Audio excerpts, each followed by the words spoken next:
Hello my friends and welcome back to another Baldur's Gate 3 character building guide. Hope you're all doing well. So let me ask you a question. Have you ever gotten unlucky? Have you ever rolled a die and wished that it had a different number on it? Have you ever had the perfect plan and the vagaries of chance have just thrown everything out the window?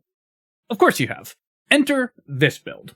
With this build, which I'm calling the Royal Astronomer, you take your destiny into your own hands. This character has tons of ways to manipulate chance in your favor.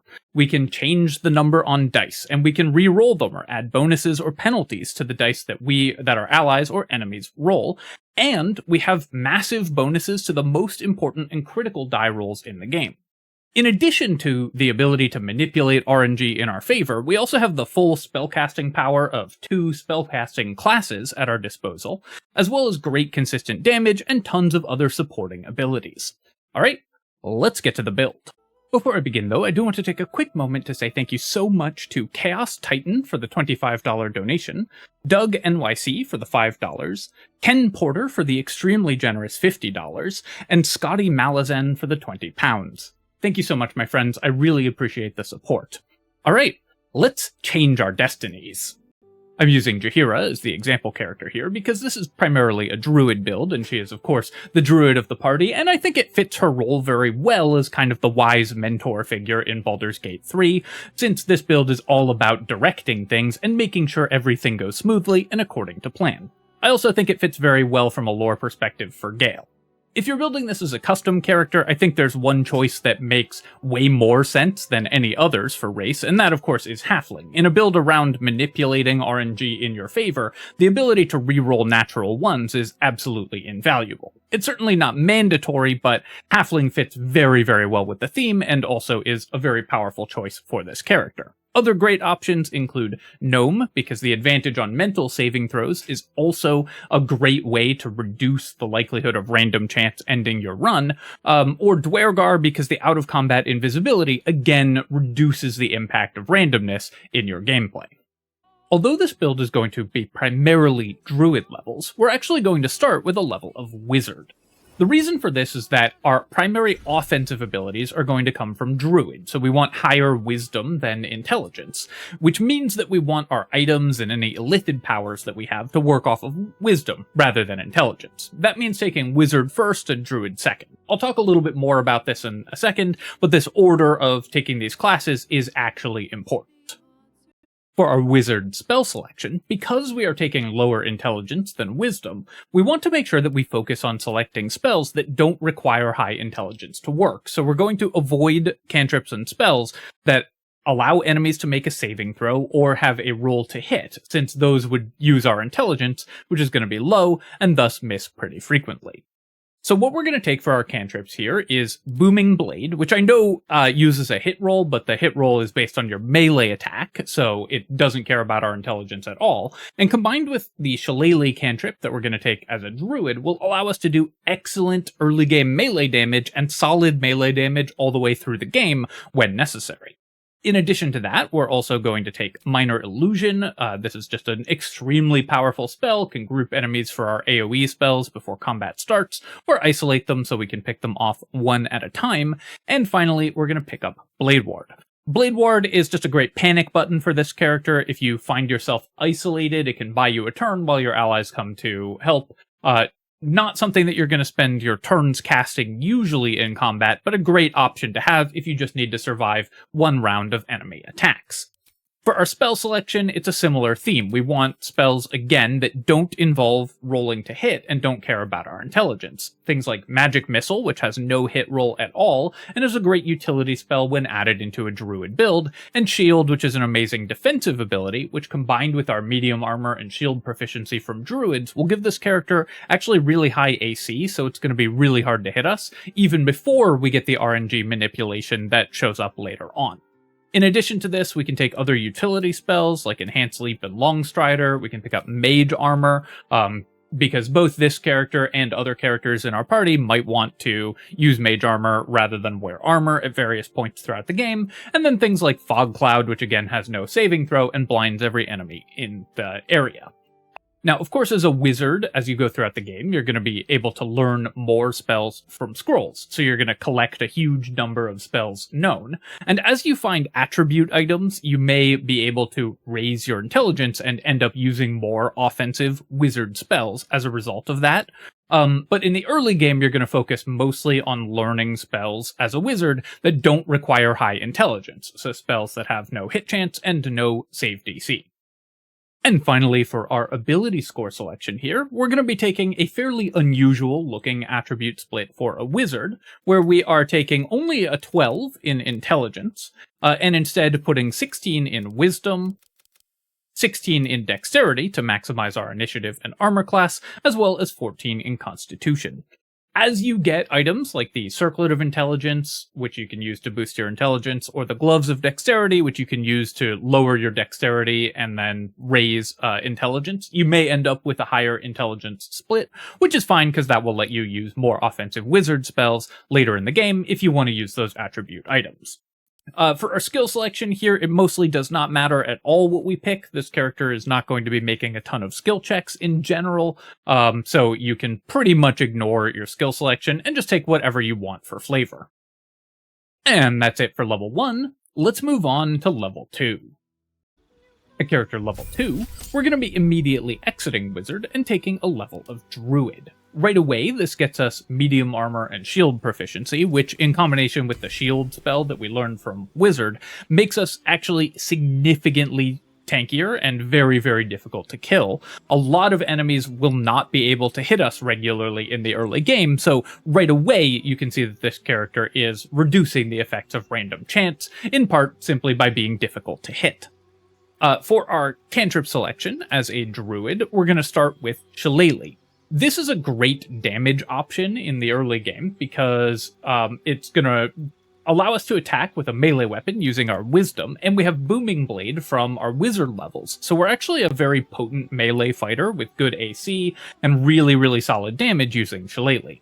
A funny thing though is normally I would recommend using Shillelagh with a torch, because that's a good combination, but this character actually can't do that because Wizard doesn't get club proficiency, and you don't get it when you multiclass into Druid, so we're actually not proficient with torches, and have to use a quarterstaff in order to do damage. Of course, you can dip it in fire for the extra fire damage, but it's still going to be really good early game damage for a full caster as a melee character as well. In addition to that, we're going to take Thorn Whip. We'll get Guidance next level, so we don't want to pick up Guidance, although you can respec at level 3 if you want Guidance for the early game as well.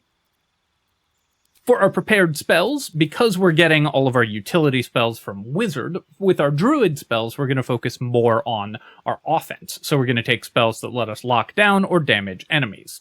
We're going to take Healing Word, firstly, of course, just a great support spell for our party, lets us get up down to allies, only costs a bonus action, and then Ice Knife and Entangle, which both provide excellent damage and control. For our last spell, there's a bunch of different options. You can take Create Water, always useful to have. Goodberry is pretty nice utility. Thunder Wave can let you push enemies away from you. It'll depend on the situation, but any of those are solid options. At character level 3, we're taking another Druid level, which of course lets us pick our Druid subclass, and we're going to take the Circle of the Stars. This gets us Guidance to mitigate randomness even more by giving us bonuses to our skill checks, and also gets us a number of other great bonuses. Guiding Bolt is an excellent attacking spell for the early game and will work very well. We also have level 2 wizard spells now, so we can learn, if we find a scroll of it, things like Cloud of Daggers in order to have strong offensive capabilities that don't require saving throws from that as well. And of course, we also get these starry forms. Luminous Arrow gives you a great ranged attack in the early game, and Dragon gives you a great AoE attack in the early game, and also makes you amazing at maintaining concentration on your spells. This character won't focus too much on healing, so you probably won't be doing Chalice that often, but it is also a great option. But Dragon form for this character means that you're going to maintain concentration on your spells way easier than other characters, so no randomly dropping concentration for you, and then also have great early game damage to back up your spellcasting and your reasonable melee effects as well. At character level 4, we're going to take our 3rd level of Druid, getting access to the extremely powerful 2nd level Druid spells. This is one of the bigger power spikes available in the game. The most important of these is, of course, Spike Growth, because this is just a game-winning spell throughout the entire game. It never stops being relevant, and it's especially good for this character because it combines well with a bunch of our wizard spells, and also works extremely well with Dragon Form because it's a concentration spell that we're never going to lose concentration on. Completely shuts down melee enemies, works extremely well with effects like Hunger of Hadar from a Warlock ally, for example, so there's lots of ways to combine this, as well as it just being an extraordinarily powerful spell on its own. In addition to that, we're also going to pick up Hold Person. This is especially good if you have a lot of allies making weapon attacks. Guaranteed critical hits, again, removes the effect of randomness on the game, so Hold Person completely reduces the ability of the dice to ruin your day. And finally, I'm going to swap out Thunder Wave, which we no longer really need. If enemies get close, we just hit them, for Flaming Sphere because it can redirect enemy attacks. We don't need Moonbeam because we probably have Cloud of Daggers at this point, which does the same thing, but mostly does a better job. At character level 5, we're going to take our 4th Druid level and get our first feat. For our feat, we're going to go ahead and take an ability improvement to max out our Wisdom. It's worth mentioning that this character probably wants some initiative gear because we only get 2 feats over the course of the build, so in order to get 20 wisdom and a decent initiative, you're going to want some initiative gear since we won't have access to alert. Another option is to use wisdom boosting effects from story events, and then take alert at this level, because of course that's going to mitigate randomness even more if you're always going first in combat. So if you are planning to do the mirror, if you are getting Ethel's hair, and then the amulet that boosts your wisdom by 1, then you can take alert at level 4, in order to have higher initiative, which of course is always going to be excellent, but you can also just use initiative gear, and that's what we're going to demo here. For our cantrip selection, we're going to go ahead and take Resistance. This makes us better at passing some of the story events that require you to roll a saving throw during dialogue, because you can cast Resistance before those conversations if you know that they're coming, or react with it in some scenarios. And that gives you a significant boost to many of the events that will take place throughout the game. You also, because you're a 5th level caster, get 3rd level wizard spells, and we can now learn those from scrolls. The most important one to learn is probably Haste, because it is a very, very powerful spell, of course. Does not require a saving throw, so it doesn't matter that our intelligence is low. And, of course, we will never drop concentration on it, because we will, because of the dragon form from Star Druid.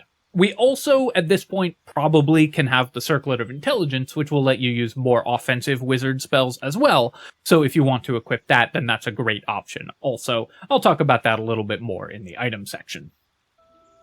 At character level 6, we're going to take our 5th Druid level to get 3rd level Druid spells. This is again a pretty big power spike for the character, because 3rd level spells are just so excellent for every character, every spellcaster in the game. For prepared spells at this level, we're going to be taking Sleet Storm, which again can win whole encounters on its own. It is a big AoE concentration spell where enemies are going to have to make saving throws or they fall over, so they're going to be constantly stunning themselves. And we're going to take Plant Growth as well. This is a non-concentration spell that can keep enemies pinned inside of effects like Sleet Storm, or again things like Hunger of Hadar from a Warlock ally, or Cloud Kill that we can learn from a Wizard later on down the line. We're also going to take Call Lightning. This is just a solid damage spell for if we just want to sit back and do damage, concentrating on Call Lightning in order to recast that while bonus action using our Dazzling Breath is a very solid damaging tool that will let us do consistent damage output throughout long encounters. At character level 7, we get to truly start bending chance to our will when we take our 2nd wizard level. And we can choose a subclass, and the subclass, of course, is going to be Divination Wizard. This is going to let us change die rolls to whatever we want, as long as we have a decent portent die, and it's pretty easy to get good portent dice in order to make sure that the most important rolls of the day always go in your favor, or don't go in your enemy's favor. You can take the wizard level earlier. I like getting the level 3 druid spells as quickly as possible, but you can definitely take the wizard level as early as level 3 if you want the divination effects sooner, and that's a totally reasonable way to build the character as well.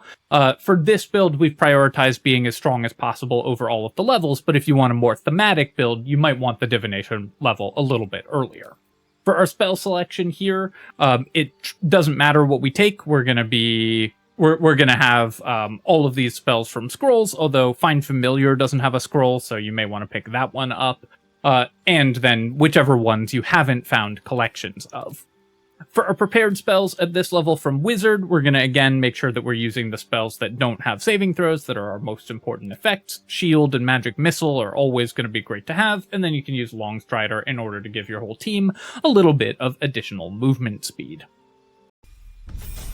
At level 8, it's back to Druid, because again, we want to manipulate chance in our favor, and as a Star Druid, we now get Cosmic Omens. This will give us the ability to increase die rolls by our allies, or decrease die rolls by our enemies, depending on whether we roll an omen of weal or woe, multiple times per day. So now whenever a die is rolled, we're going to have multiple ways to change it, whether with Divination Wizard or with Cosmic Omens, because we are reading our future in the stars and choosing the one that we want. We also get level 6 wild shapes from Druid, which are pretty useful. Owlbear shape is still useful even if you're not investing heavily into it. It gives you a lot of mobility and decent just melee damage. So don't forget that you have these, even as a Star Druid, where you're mostly going to be spending your wild shape charges on your starry forms. The actual animal wild shapes are still a pretty powerful tool in your arsenal. At level 9, we're going to be taking our 7th Druid level to get 4th level Druid spells, which are an even bigger power spike for Druid than 3rd level spells. Most spellcasters in the game get their biggest power spike when they get 3rd level spells, which of course we got some of the best ones already just from learning them as a wizard from scrolls. But Druids get their biggest power spike with 4th level spells, which they have some of the absolute best in the game. So this remains another huge power spike for the character. You'll notice our last several levels have all given us meaningful and enormous increases to the power of the character, so we continue to grow in strength over the course of the game. We also get 5th level wizard spells that we can learn from scrolls. There aren't that many that we care about, but it is nice to be able to pick those up. For our prepared spells at this level, we are going to be adding in, it looks like it reset some of my prepared spells here, so we're going to fix that real quick. So from early levels, we're going to take spells like Healing Word, and Entangle is still useful to have. Fog Cloud is a powerful spell with no saving throw. Spike Growth is good all game. Hold Person is good all game. Flaming Sphere, still good. Sleet Storm, Plant Growth, and Call Lightning are great options as well. And then I'm going to drop some of these lower level spells to work in the 4th level spells that we want access to also. Conjure Woodland Being is just incredible. Not only is this an extremely powerful spell in its own right, or summon in its own right, it also has another summon, and it casts many of our best spells itself for us. So we get a huge increase to our overall power level, and just having more things on the field, again, reduces the effect of randomness in the game, because enemies are more likely to attack your summon, or you have more actions so that you can overwhelm enemies with action economy, preventing them from doing anything meaningful to you. Wall of Fire just wins some encounters on its own. Anytime that enemies are grouped in a narrow hallway or forced to come towards you, Wall of Fire can win those encounters very easily. And Ice Storm is a great non-concentration AoE spell, so let's take Flaming Sphere out and we'll put Ice Storm in, and we'll take Ice Knife out as well, because we have Magic Missile that sort of fills that role of and Guiding Bolt that fill that role of a level 1 non-concentration damage spell. And we'll put Freedom of Movement in as a panic button. If an ally gets stunned, you can snap them out of it with Freedom of Movement, or if you drop concentration on haste for whatever reason and stun your ally that way, Freedom of Movement can snap them out of that as well. So it's a great panic button to have available. At character level 10, we're going to take our 8th level of Druid for another feat, and of course we're going to just take an ability score improvement to max out our wisdom. As always, our main offensive abilities are our Star Druid abilities, which use wisdom for their hit rolls and damage, and our Druid spells, which of course we want to have a high wisdom to use those as well. At this point in the game, you can also have higher intelligence if you're using the Gloves of Dexterity or the Amulet of Greater Health in order to replace your Constitution. You can reallocate those points into intelligence with a respec and have more wizard spells prepared, and also use some offensive wizard spells. In combination with items that increase your save DCs, your wizard spells will also be very good at landing and doing damage to enemies. At character level 11, we get 5th level Druid spells, and one thing that you might be wondering is why we want 2 levels of Wizard, because that costs us 6th level Druid spells. But actually the best 6th level Druid spell is a 5th level spell, and that is, of course, Conjure Elemental. You're going to use a 6th level spell slot on this, which we will get, of course, and have currently. But Conjure Elemental is actually a 5th level spell that can just be upcast to summon a Myrmidon. The Myrmidon is the best day-long buff for your party and lets you have even more bodies on the field, which, of course, gives you incredible tactical advantages. The more stuff you have, the more choices and the more options you have, and the less things can go wrong. So, obviously, this is a very, very powerful spell. The only thing we're really giving up from 6th level Druid spells is Hero's Feast. You can get that from a Cleric or a Camp Caster if you use Camp Casters. So we get all of the best features of 6th level Druid casting and all the best features of 6th level Wizard casting as well. The Wizard spell that we're most looking for when we are 6th level here, or when we have 6th level spells, is Globe of Invulnerability. It provides complete immunity to damage, which again removes the chance of random chance ruining your playthrough, because when you're immune, nothing can actually cause you to not, you can't take damage. It's an all or nothing thing, a complete binary, so immunity just removes any RNG from the process. And finally, at character level 12, we're going to take our 10th Druid level, because at level 10, as a Star Druid, we get the ability to freely swap between starry forms once per turn, increased damage, and we can fly in our dragon form, which gives us quite a bit more mobility, as well as the ability to hover, which lets us stand on our spike growth and stuff with impunity. So we have a tremendous ability to evade enemies here, and also being able to freely swap between our forms lets us use Chalice for healing and Dragon for damage, or Archer for damage, and then Dragon for resistance to failing concentration spells extremely easily. So this gives us a wealth of strategic options.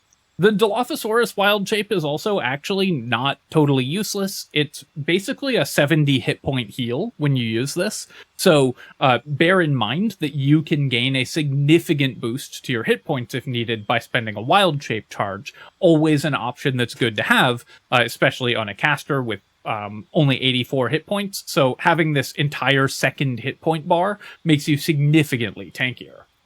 For our cantrip selection at this level, unfortunately Druids don't have access to True Strike to annoy people in the comments, so we'll take Poison Spray as the next best thing, and there we go, that is the Royal Astronomer build, ready to manipulate fate and chance in your favor.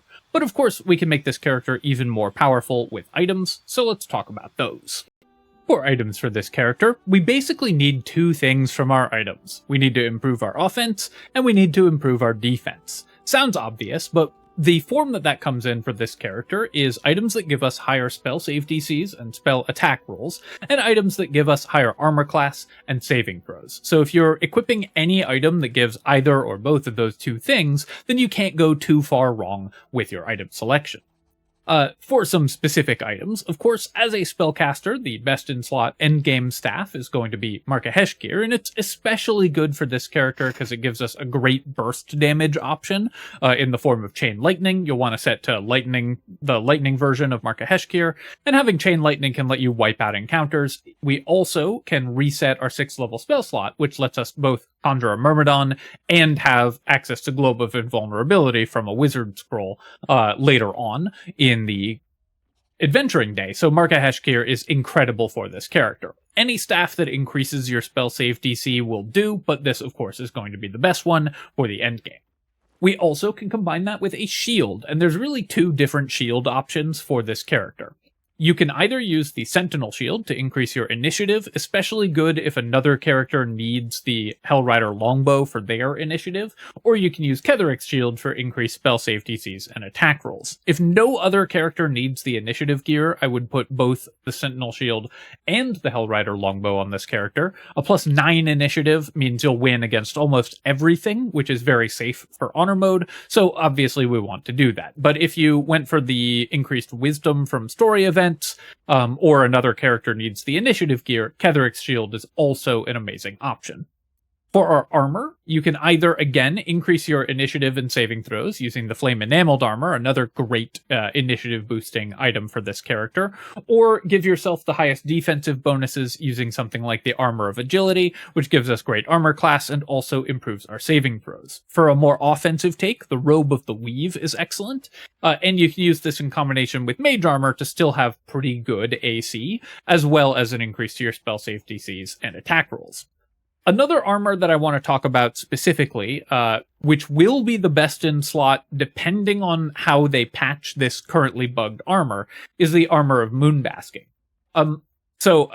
To give you a little bit of background on this, the Armor of Moonbasking should be the best in slot armor for a Star Druid in theory, because turning into a starry form counts as wild shaping, and when you hit level 10, you can do it in Star Druid, you can do this freely. So you can regenerate these 22 temporary hit points all the time, and you always get the damage reduction and increased armor class and everything, and advantage on saves against spells. So it's just an incredible option for the character. However, currently, there is a bug where if those temp HP get depleted to 0, the game will constantly try to reapply them and fail, and it'll do this every time the game refreshes on a tick, so basically as fast as your processor can manage, which will cause the game to lag out or even crash. I haven't seen this happen every time, but it's consistent enough that at time of recording, the Armor of Moonbasking is too bugged to use for this character. I don't know how they're going to patch this item, so either in future this will be the best in slot item, or they might simply remove its ability to work with Star Druid at all, in which case it won't be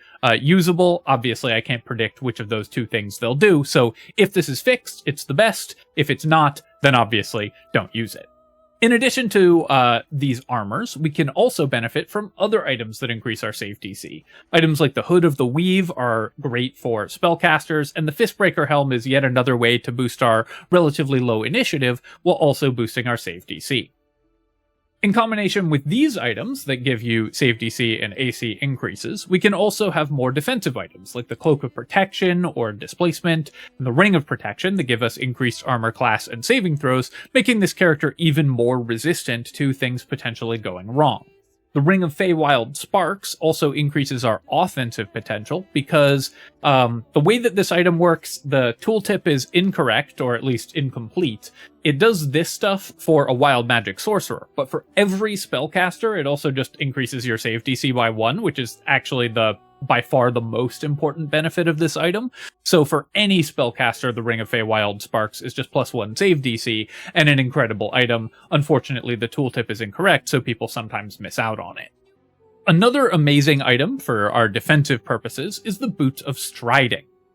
This gives us the inability to be knocked prone as long as we're concentrating on a spell, and we have medium armor proficiency, so we can use these very easily. We're always going to be concentrating on a spell, and being knocked prone is basically the only way a Star Druid who's in dragon form can lose concentration on most spells, unless you take a huge amount of damage in a single hit. So the Boots of Striding remove yet another case where things can just go wrong by completely getting rid of one of the possible failure cases for your game. So I highly recommend that this character wears the Boots of Striding. That way you can concentrate on spells like Haste or Wall of Fire or whatever without ever being in danger of losing them thanks to Dragon Form and immunity to Prone.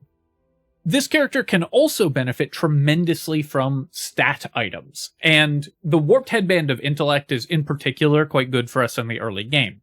With only 2 wizard levels, one of which we don't get until later, and only 12 intelligence, we're preparing a very small number of wizard spells, and we can't use them offensively. The Warped Headband of Intellect, giving us 17 intelligence, gives us more prepared wizard spells, and lets us use them offensively all the way up until the late game. And with enough spell save DC gear, you can keep using your wizard spells offensively with the warped headband. Another option is the Gloves of Dexterity. This will help boost your initiative and armor class if you're using the Armor of Agility as well, or the Robe of the Weave, and gives you high dexterity. So you can respec, remove all these points from dexterity, and then place them into intelligence to have higher intelligence. That gives this character yet another way that you can use your wizard spells offensively and also benefit from the tremendous defensive stats and initiative from the Gloves of Dexterity. The Amulet of Greater Health does the same thing, but for Constitution. Setting your Constitution to 23 means that your hit points suddenly spike into the stratosphere, and you never lose concentration on anything. With advantage on con saves and dragon form, it's basically impossible for enemies to drop your concentration. So the Amulet of Greater Health is incredible for this character, and what I would recommend as the best in slot item. As a Star Druid also, this character can use the Radiating Orb gear, especially if you don't have a cleric in your party, then this is a tremendous benefit to your whole party. We do a ton of radiant damage between our free guiding bolts and our Star Druid abilities, so we can very easily apply Radiating Orb effects from the Coruscation Ring and the Luminous Armor in order to reduce enemies' attack rolls. By giving them a ton of radiating orbs, which again, when enemies have these huge penalties, and then we can reduce their rolls even further by using Divination Wizard or our Star Druid omens, then enemies simply won't be able to do damage, so we're never at risk. The Coruscation Ring, Callous Glow Ring, and Luminous Armor apply a ton of radiating orbs. We can combine those with the Gloves of Belligerent Skies and the Boots of Stormy Clamor in order to also apply a ton of reverberation. You can also, instead of the Gloves of Belligerent Skies, use the Radiant Gloves for even more radiating orbs, and then still use the Boots of Striding. So if you want to build this character as a radiating orb character, there's a lot of options to do that, and of course this character is tremendous at using one of the most powerful item sets in the game, so that is an amazing option.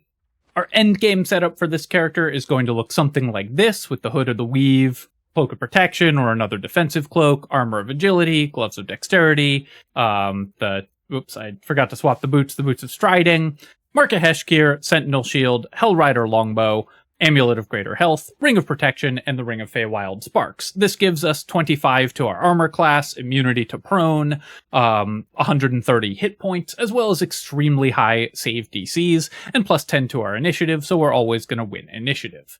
The other option is to swap in the Radiating Orb set, which of course costs you some of the rings and everything, but is also an extremely powerful item set if you don't have that elsewhere in your party. So those are the two ways that I would look to build this character in the endgame.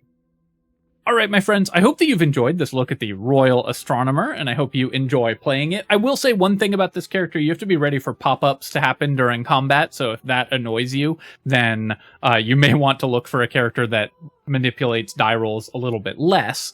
But I hope that you enjoy it, and I hope it helps you in your honor mode runs. Obviously, as I say many times, the enemy of optimization is randomness, and this character is the enemy of randomness. So it's an amazing addition to your honor mode parties. As always, of course, if you have enjoyed the video, feel free to leave a comment and hit like. Helps me out with the algorithm, so I really appreciate you taking the time to do that. And of course, you can subscribe to my channel for more Baldur's Gate 3 build guides and other strategy game analysis. Cheers, folks. I'll catch you next time.